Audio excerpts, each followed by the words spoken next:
السلام علیکم ورحمۃ اللہ تعالی وبرکاتہ نحمده ونصلي ونسلم على رسوله الكريم اما بعد فاعوذ باللہ من الشیطان الرجیم بسم اللہ الرحمن الرحیم ان اللہ وملائکته یصلون علی النبی یا ایہا الذین آمنوا صلوا علیہ وسلموا تسلیما اللہم صلی علی سیدنا و مولانا محمد معدن الجود والکرم وآلہ الکرام وابنہ الکریم وبارک وسلم صلاة و سلاما علیک یا رسول اللہ صلی اللہ تعالی علیہ وسلم۔ سورہ نساء آیت نمبر 123 اور 124 کی تفسیر ہے۔ اللہ تبارک و تعالی ارشاد فرماتا ہے لیس بامانیکم ولا امانی اہل الکتاب من یعمل سوءا یجز به ولا یجد له من دون اللہ ولیا ولا نصیرا ومن يعمل من الصالحات من ذكر أو أنثى وهو مؤمن فأولئك يدخلون الجنة ولا يظلمون نقيرا۔ نہ تمہاری جھوٹی امیدوں کی کوئی حیثیت ہے اور نہ ہی اہل کتاب کی جھوٹی امیدوں کی۔ اہل کتاب یعنی یہود و نصارہ، تو جھوٹی امیدوں کی کوئی حیثیت نہیں ہے۔ جھوٹے خیالات جو آدمی خود ہی اپنے اعتبار سے اپنے ذہن میں پالتا ہے ان کی کوئی حیثیت نہیں ہے۔ اور اسی طرح اہل کتاب کے بارے میں فرمایا جا رہا ہے کہ اہل کتاب کی امیدوں کی بھی کوئی حیثیت نہیں، یعنی اہل کتاب یہود و نصارہ نے خود ہی اپنے اعتبار سے اپنے تعلق سے یہ عقیدے بنائے ہوئے تھے کہ ہم تو بہت بڑے مرتبے والے ہیں، ہم تو جنتی ہیں، ہم تو اللہ کے پیارے ہیں وغیرہ وغیرہ، خود ہی اپنے اعتبار سے سوچ کر بیٹھے ہوئے تھے۔ تو اسی طرح ہمیں بھی دیکھیے، ہمیں بھی کہا جا رہا ہے کہ آپ یہ اللہ تبارک و تعالیٰ فرما رہے ہیں کہ تمہاری امیدوں کی بھی کوئی حیثیت نہیں۔ یہ ہوتا ہے نا، بندہ گنہگار ہے اور نافرمان ہے، بے حیائی کے کام بھی کر رہا ہے، نمازیں چھوڑ رہا ہے، فرائض کو چھوڑ رہا ہے، واجبات کو چھوڑ رہا ہے، پھر بھی اپنے آپ کو جنتی سمجھے ہوئے ہیں کہ میں تو جنتی، میں تو ایمان والا ہوں نا، میں تو سنی ہوں، میں تو عاشق رسول ہوں، تو مجھے کیا ضرورت ہے نماز پڑھنے کی؟ تو یہ جھوٹی امیدیں ہیں۔ یہ اس طرح کی امیدوں کے بارے میں پروردگار فرما رہا ہے کہ نہ تمہاری جھوٹی امیدوں کی کوئی حیثیت ہے اور نہ ہی اہل کتاب کی جھوٹی امیدوں کی۔ اب دیکھیے کیا ہوگا، بندہ برائی کرے گا تو اس کا بھی اس کو بدلہ ملے گا، اچھائی کرے گا تو اس کا بھی بدلہ ملے گا۔ آپ سمجھتے ہیں کہ برائی کا بدلہ برا ملے گا، عذاب میں مبتلا کیا جائے گا، اور اچھائی کا بدلہ اچھا ملے گا ثواب کی شکل میں، یعنی جنت کی نعمتیں اسے دی جائیں گی۔ تو اس کا بیان یہاں پر اس آیت کریمہ میں، ان دو آیتوں میں ہمارے لیے بہت بڑی نصیحت ہے کہ ایمان لانے کے بعد اعمال کتنے ضروری ہیں۔ نیک اعمال کرنا، فرائض و واجبات کی پابندی کرنا، شریعت کی پابندی کرنا، یہ کتنا ضروری ہے، اس کی وہ ہمیں اس سے اندازہ ہوگا ان آیتوں سے، اور اس کی اہمیت کا ہمیں پتہ چلے گا۔ پروردگار فرماتا ہے کہ جو کوئی برائی کرے گا اسے اس کا بدلہ دیا جائے گا۔ یعنی کوئی یہ نہ سوچے کہ میں تو ایمان والا ہوں، میں تو سنی صحیح العقیدہ ہوں، تو میں بھلے نے گناہ کرتا ہوں تو وہ گناہ، اس کا یہ مطلب نہیں کہ اس کو گناہ نقصان نہیں دیں گے، اسے بھی گناہ نقصان دیں گے اور گناہوں کا بدلہ دیا جائے گا، گناہوں کی سزا بھگتنے کے لیے اسے بھی جہنم میں ڈالا جائے گا۔ اگرچہ مومن ہے، ایمان پر خاتمہ ہوا ہے، تو آخر کار نکالا جائے گا، جنت میں پہنچایا جائے گا، لیکن گناہوں کی سزا بھگتنے کے لیے تو جہنم میں ڈالا جائے گا۔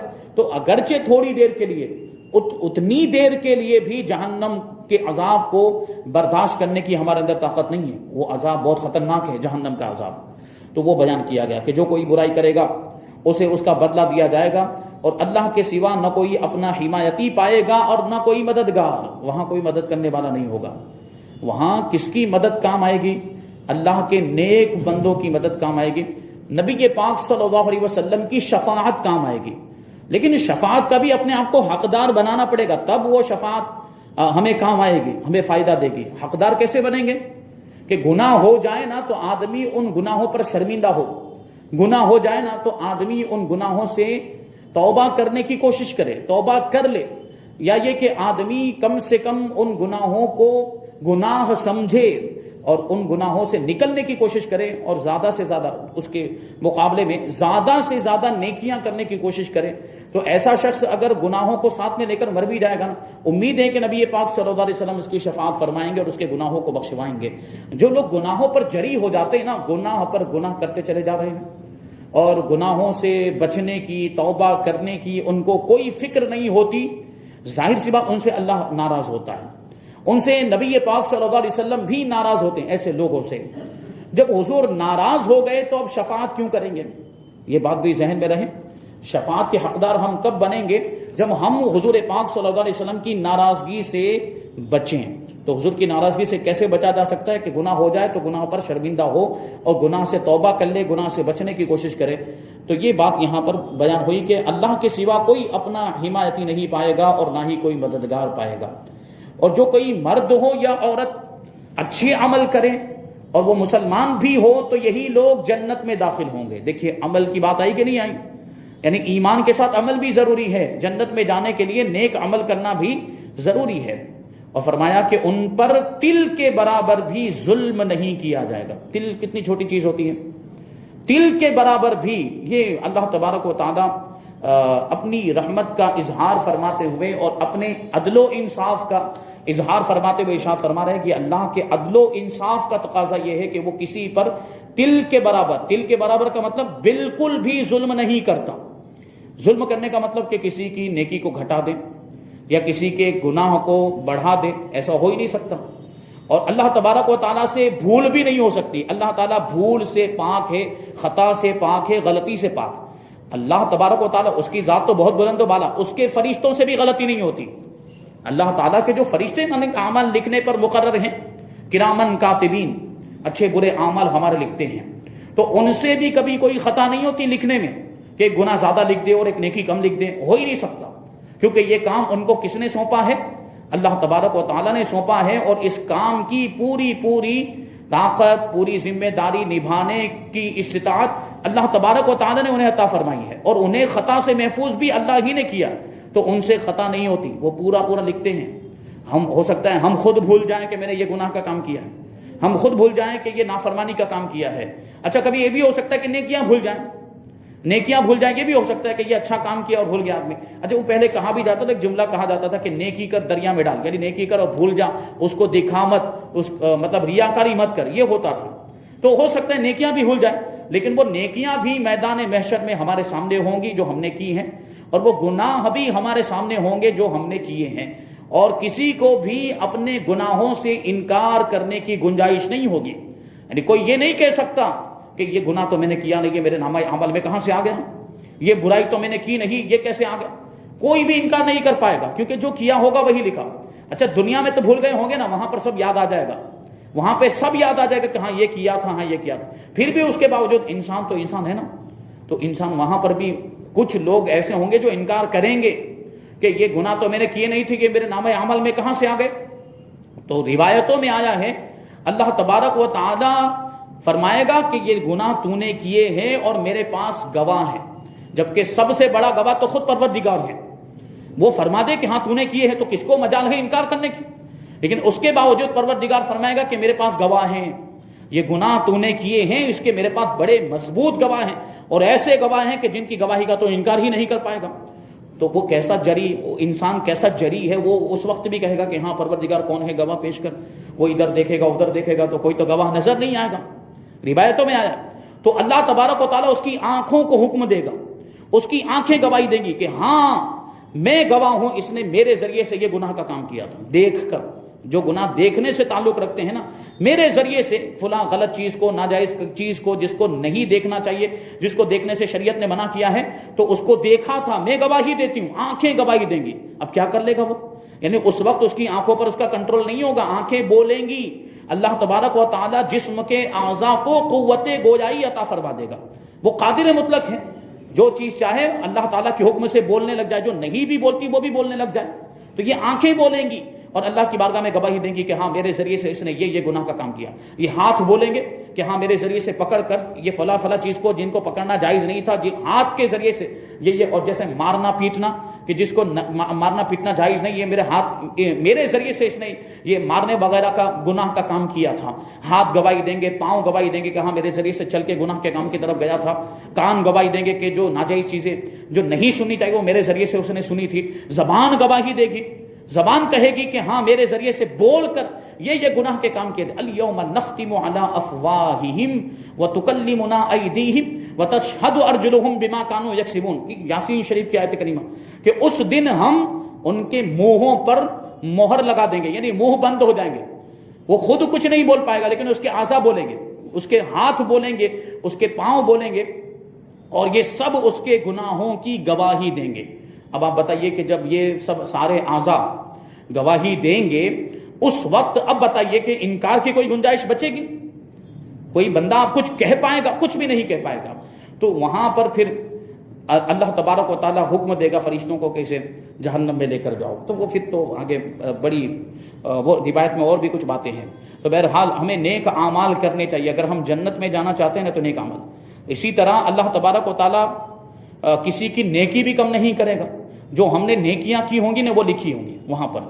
لیکن یہ بات یاد رکھیں، ہو سکتا ہے کسی کے نامہ اعمال میں جو نیکیاں کی ہیں وہ موجود نہ ہوں، جو نیکیاں کی، جو اچھے کام کیے۔ دیکھیں مثال کے طور پر بندہ 10 سال تک نمازیں پڑھتا رہا، ممکن ہے میدان محشر میں وہ 10 سال کی نمازیں ہوں ہی نہ، یہ ہو سکتا ہے، تو اب اس کا قصوروار وہ خود ہی ہے، یعنی خود غور و فکر کرے کہ میں نے ایسا کیا کیا ہے کہ میری 10 سال کی نمازیں نامہ عمل میں نہیں ہیں، کہاں گئی؟ تو پتہ چلے گا کہ وہ 10 سال عبادت جو کی تھی وہ ریاکاری کے طور پر کی تھی، وہ دکھاوے کے طور پر، بس مشہور ہونے کے لیے کہ لوگ مجھے نمازی کہیں، مجھے بہت اچھا مانے، نیک متقی پرہیزگار مانے، اس لیے کی تھی۔ تو اب اس کا کوئی فائدہ؟ وہ تو دنیا والوں کے لیے کی تھی، اللہ کے لیے کی ہی نہیں تھی، تو وہ نیکی ہوئی کہاں؟ اس کا ثواب تو ضائع ہو گیا، اس کا ثواب برباد ہو گیا۔ تو وہ نامہ اعمال میں ایسی چیزیں موجود نہیں ہوں گی، ایسی عبادتیں، حالانکہ وہ عبادت ہے بھی نہیں جو لوگوں کو دکھانے کے لیے کی جائے، جو ریاکاری کے طور پر کی جائے وہ نامہ عمل میں نہیں ہوں گی۔ تو وہ وہاں پر اس کے تعلق سے بھی بندہ کچھ کہنے کی جرأت نہیں کر پائے گا، اگر کہے گا بھی تو اس کو یہ جواب مل جائے گا کہ یہ کام تو نے، جیسے کہ وہ حدیث شریف میں نے اس سے پہلے سنائی تھی کہ اللہ کی بارگاہ میں وہ جہاد کرنے والے کو لایا جائے گا، جس نے اللہ کی راہ میں جہاد کیا بلکہ اپنی جان بھی دے دی ہوگی، تو اللہ تبارک و تعالیٰ پوچھے گا بتا تو نے میرے لیے کیا کیا؟ تو وہ کہے گا کہ میں دشمنوں سے لڑا، دشمنوں سے مقابلہ کیا، یہاں تک کہ میں نے اپنے خون کا آخری قطرہ بھی بہا دیا۔ تو اللہ تعالیٰ فرمائے گا کہ یہ تو نے اس لیے کیا تھا تاکہ دنیا میں تجھے غازی کہا جائے، تجھے مجاہد کہا جائے، اور وہ دنیا میں کہاں جا چکا، تجھے مجاہد جہاد کرنے والا دنیا میں کہاں جا چکا، اب آخرت کا تیرے لیے کوئی اجر نہیں ہے۔ فرشتوں کو اللہ تعالیٰ حکم دے گا، اسے گھسیٹ کر جہنم میں ڈال دیں گے۔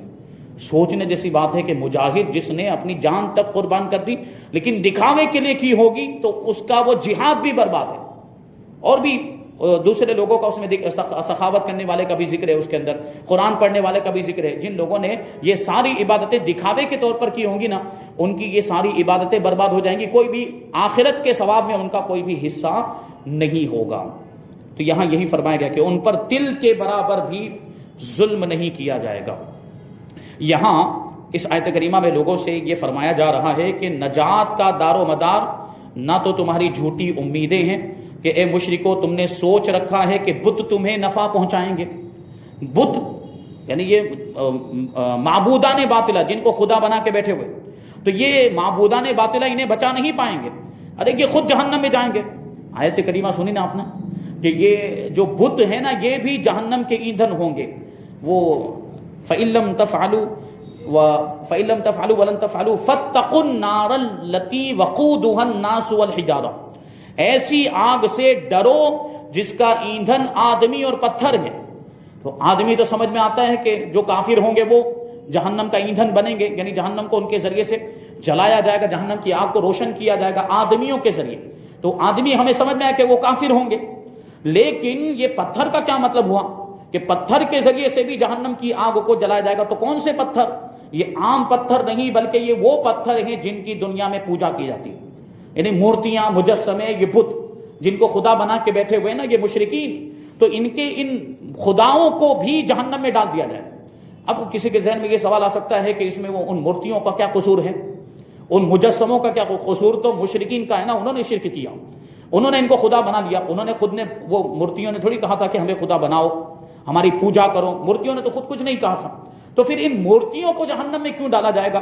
تو اس کا جواب علماء کرام نے یہ دیا، مفسرین کرام نے یہ دیا ہے کہ ان کی حسرت اور ان کے افسوس میں اور ان کی تکلیف میں اضافہ کرنے کے لیے ان بتوں کو بھی جہنم میں ڈال دیا جائے گا۔ یعنی وہ جو کافر اور مشرک ہوں گے نا، وہ خود تو جہنم میں ہوں گے، اپنے ان معبودان باطلہ کو بھی جہنم میں دیکھیں گے، یہ مورتیاں بھی جہنم میں ہیں، یہ بت بھی جہنم میں ہیں، یہ مجسمے بھی جہنم میں، تو ان کو دیکھ کر پھر یہ کہیں گے اور اندر ہی اندر یہ سوچیں گے کہ ہم جن کو خدا سمجھتے تھے وہ خود جہنم میں، وہ ہمیں کیا بچاتے جہنم سے، ہم جن کی پوجا کرتے تھے وہ خود جہنم میں آ گئے ہیں، تو یہ ہمیں جہنم سے کیا بچانے والے تھے؟ تو یہ بت مشرکین کو جہنم سے نہیں بچا پائیں گے۔ کیسے بچا پائیں گے؟ ہو ہی نہیں سکتا، بچانے والی ذات تو پروردگار کی ہے۔ وہی فرمایا، اے مشرکو تم نے سوچ رکھا ہے کہ بت تمہیں نفع پہنچائیں گے، اور نہ ہی نجات اہل کتاب کی جھوٹی امیدوں پر ہے جو کہتے ہیں کہ ہم اللہ کے بیٹے ہیں معاذ اللہ اور اس کے پیارے ہیں۔ یہ یہودی اور عیسائی یہ کہتے تھے کہ ہم تو اللہ کے پیارے ہیں معاذ اللہ، ہم تو اللہ کے بیٹے، جبکہ اللہ تبارک و تعالیٰ اولاد سے پاک ہے، نہ اس کی کوئی اولاد ہے نہ وہ کسی کی اولاد ہے، لم یلد ولم یولد، لم یلد ولم یولد، نہ اس کی کوئی اولاد ہے نہ وہ کسی کی اولاد ہے، یہ اللہ تعالیٰ کی شان ہے، وہ اولاد سے پاک ہیں۔ لیکن یہ لوگ کہتے تھے کہ ہم اللہ کے بیٹے ہیں اور اس کے پیارے ہیں، اور یہ خود ہی انہوں نے یہ مفروضہ اپنی طرف سے بنا لیا تھا، یہ عقیدہ انہوں نے خود ہی گڑھ لیا تھا کہ ہم اللہ کے بیٹے ہیں، اور یہ تو ہو ہی نہیں سکتا نا کہ کوئی اللہ کا بیٹا ہو۔ اور یہ بھی جو آگے بھی جو بات بولتے تھے نا کہ ہم اللہ کے پیارے ہیں، یہ بھی جھوٹی بات تھی، یہ بھی جھوٹی بات تھی۔ اور وہ یہ کہتے تھے کہ ہمیں آگ چند روز سے زیادہ نہ جلائے گی۔ یہودی بنی اسرائیل کے لوگ یہ کہا کرتے تھے کہ ہم تو جہنم میں صرف 40 دن کے لیے جائیں گے۔ 40 دن؟ کون سے 40 دن؟ جن 40 دنوں میں ان لوگوں نے حضرت موسیٰ علیہ السلام کے زمانے میں جو واقعہ پیش آیا تھا، حضرت موسیٰ علیہ السلام کوہ طور پر تشریف لے گئے اور اللہ تعالیٰ سے کلام فرمایا، اللہ تبارک و تعالیٰ نے توریت عطا فرمائی، تو جتنے زمانے تک یعنی 40 راتوں تک حضرت موسیٰ علیہ السلام وہاں پر رہے۔ ادھر وہ سامری جادوگر نے وہ بچڑا بنا دیا تھا، وہ بچڑے کے اندر سے آواز بھی نکلتی تھی اور کہا کہ یہ تمہارا خدا ہے، اس کی عبادت کرو۔ تو حضرت موسیٰ علیہ السلام کے جانے کے بعد ان لوگوں نے اس بچڑے کو پوجنا شروع کر دیا اور اس کو خدا بنا لیا، اس کو معبود بنا لیا، اس کی عبادت کرنے لگ گئے۔ تو اسی کے بارے میں یہ لوگ کہتے ہیں کہ 40 دنوں تک جو ہمارے باپ دادا نے، یہ حضور کے زمانے کے یہودی کہتے تھے کہ جو ہمارے باپ دادا نے 40 دنوں تک بچڑے کی پوجا کی تھی نا، انہی 40 دنوں تک ہم جہنم میں رہیں گے، پھر ہمیں نکال دیا جائے گا اور جنت میں پہنچا دیا جائے گا۔ یہ سراسر جھوٹی اور گڑھی ہوئی بات ہے، کیونکہ جو حضور پر ایمان نہیں لاتا وہ جہنم سے بچ ہی نہیں پائے گا۔ جو حضور پاک صلی اللہ علیہ وسلم کی نبوت اور رسالت کو تسلیم نہیں کرتا وہ جنت میں جا ہی نہیں سکتا۔ ان لوگوں نے حضور پاک صلی اللہ علیہ وسلم کو نبی نہیں مانا، یہودیوں نے بھی اور عیسائیوں نے بھی حضور پاک صلی اللہ علیہ وسلم پر یہ لوگ ایمان نہیں لائے۔ تو جو اسی حالت میں دنیا سے چلا گیا کہ حضور پر ایمان نہیں رکھتا تھا، حضور کی نبوت اور رسالت کو نہیں مانتا تھا، وہ جنت میں کیسے جا سکتا ہے؟ تو ان کی بات یہ جھوٹی ہوئی نا، یہ جھوٹی امیدیں، یہ دل کے بہلاوے شیطان کی طرف سے ان کے دلوں میں ڈالے ہوئے یہ وسوسے ہیں۔ تو آگ، یہ کہتے تھے کہ آگ چند روز تک ہمیں نہ جلائے، چند روز سے زیادہ ہمیں نہ جلائے گی۔ یہود و نصارہ کا یہ خیال بھی مشرکین کی طرح باطل ہے، یعنی اس خیال کی بھی کوئی حیثیت نہیں اور اس امید کی بھی کوئی حیثیت نہیں ہے، بلکہ اللہ تبارک و تعالیٰ کا قانون یہ ہے کہ جو کوئی برائی کرے گا اسے اس کا بدلہ دیا جائے گا، خواہ مشرکین میں سے ہو یا یہود و نصارہ میں سے ہو۔ اور کافر اللہ تبارک و تعالیٰ کے سوا نہ کوئی اپنا حمایتی پائے گا اور نہ کوئی مددگار۔ یعنی ایمان والوں کو بھی اس میں نصیحت ہے، جو میں نے پہلے عرض کیا، اگرچہ یہاں مشرکین کی بات چل رہی ہے، اگرچہ یہاں یہود و نصارہ کی بات چل رہی ہے کہ یہ جو جھوٹی امیدوں میں اپنے دل بہلا رہے ہیں نا، یہ امیدیں ان کو کام نہیں آنے والی، تو مسلمان بھی کبھی کبھی جھوٹی امیدوں میں اپنے آپ کو مبتلا کر لیتا ہے اور جھوٹی امیدوں کے چکر میں وہ نیک کام چھوڑ دیتا ہے۔ یہ کبھی اس طرح کے معاملات ہوتے ہیں۔ تو یہاں وہ بات بیان ہوئی اور یہ فرمایا گیا کہ کافروں کا کوئی مددگار نہیں ہوگا اور کوئی حمایتی نہیں ہوگا، یعنی اللہ کے عذاب سے ان کو بچانے والا کوئی نہیں ہوگا۔ ہم مومن ہیں، ایمان والے ہیں، تو ممکن ہے اگر شرمندگی کا معاملہ تھا اور اگر یہ اس لائق تھا تو اس کو شفاعت نصیب ہوگی اور اللہ کے رسول صلی اللہ علیہ وسلم اسے بخشوا کر جنت میں پہنچائیں گے۔ تو ہمیں دعا بھی کرنی چاہیے، سب سے اہم چیز جو ہے وہ ہے ایمان پر خاتمہ، ایمان کی سلامتی اور ایمان پر خاتمہ۔ ہمیشہ ہمیں دعا کرتے رہنا چاہیے، دنیا کی چیزیں بعد میں مانگے، سب سے پہلے یہ مانگے کہ ایمان سلامت رہے اور ایمان پر ہی ہم دنیا سے جائیں۔ تو ایمان ہی نجات کا ذریعہ، ایمان سلامت ہوگا نا تو انشاءاللہ تبارک و تعالیٰ حضور کی شفاعت نصیب ہوگی اور حضور پاک صلی اللہ علیہ وسلم مدد فرمائیں گے۔ پھر فرمایا البتہ جو مرد یا عورت نیک عمل کرے اور وہ مسلمان بھی ہوں یعنی ایمان والے ہوں تو یہی با عمل مسلمان لوگ جنت میں داخل ہوں گے، اور یہ اپنے عمل کی جس جزا کے مستحق ہیں، یعنی اپنے عمل کے جس بدلے کے مستحق اور حقدار ہیں، اس میں تل کے برابر بھی کم کر کے ان پر ظلم نہیں کیا جائے گا۔ یعنی جو نیک عمل کیے ہیں ان کا پورا پورا بدلہ انہیں دیا جائے گا، پورا پورا ثواب دیا جائے گا۔ اور ثواب کا مطلب ہی کیا ہے کہ جو بھی نیک عمل کیے نا ان کے بدلے میں جنت کی نعمتیں ملیں گی، تو یہ مقام اور اونچے درجات ملیں گے، یہ بات یہاں پر بیان ہوئی۔ اور پھر اس کے بعد اس آیت نمبر 125 ہے، وہ بھی اس میں بھی اس سے ملتا جلتا مضمون ہے۔ اس میں بنیادی طور پر یہ بات بیان کی کہ جو اپنے دین کو اچھا کر لے۔ دین کو اچھا کرنے کا مطلب کیا ہوا کہ دین کی ساری اچھی چیزوں کو، دین تو پورا ہی اچھا ہوتا ہے، دین کی ساری باتوں پر عمل کرے، یعنی جتنا زیادہ عمل کرے گا اس کا دین اتنا ہی اچھا ہو جائے گا، جتنا زیادہ شریعت کی پابندی کرے گا اتنا ہی وہ نیک کہلائے گا، اللہ کا مقبول بندہ ہو جائے گا، اللہ کا محبوب بندہ ہو جائے گا۔ تو یہ باتیں کچھ ہیں، اور خاص طور پر حضرت ابراہیم علیہ السلام کا تذکرہ ہے آنے والی آیت کریمہ میں۔ حضرت ابراہیم علیہ السلام کا ذکر کیا کیونکہ حضرت ابراہیم علیہ السلام کا خاص طور پر ذکر اس لیے آیا کیونکہ ہم تو حضرت ابراہیم علیہ السلام کو مانتے ہی مانتے ہیں، یہ لوگ بھی یہود و نصارہ بھی ماننے کا دعویٰ کرتے ہیں، حضرت ابراہیم علیہ السلام کو یہودی بھی ماننے کا دعویٰ کرتے ہیں اور عیسائی بھی ماننے کا دعویٰ کرتے ہیں، اس لیے خاص طور پر حضرت ابراہیم علیہ السلام کا آنے والی آیت کریمہ میں تذکرہ ہے۔ تو وہ آیت کریمہ، اس کا ترجمہ اور اس کی تفسیر انشاءاللہ تبارک و تعالی ہم آئندہ درس میں شامل کریں گے۔ اللہ تبارک و تعالی کی بارگاہ میں دعا ہے کہ جو کچھ بھی بیان ہوا اس پر ہم سب کو عمل کرنے کی توفیق عطا فرمائے اور نور قرآن سے ہم سب کے دلوں کو روشن اور منور فرمائے۔ وما علینا الا البلاغ۔